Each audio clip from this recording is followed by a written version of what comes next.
Hello sa inyo lahat. Ako nga pala si Matthew Dublin ng Payatas, Quezon City. Yung topic natin is tungkol sa gender harassment. Sa tingin ko, Tignan lang nung lalaki yung babae ng malaswang paraan.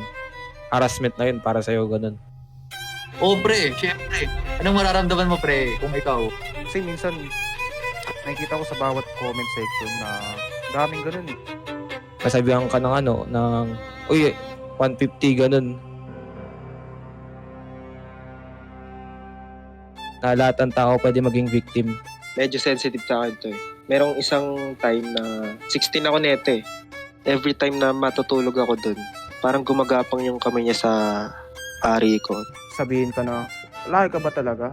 Ganun. At sa mga nangaharas naman, please do better. Tulungan nyo yung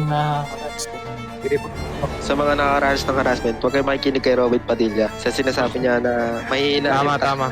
Hindi na to yung depression. Utang. Sa mga nangaharas naman. Huwag kayong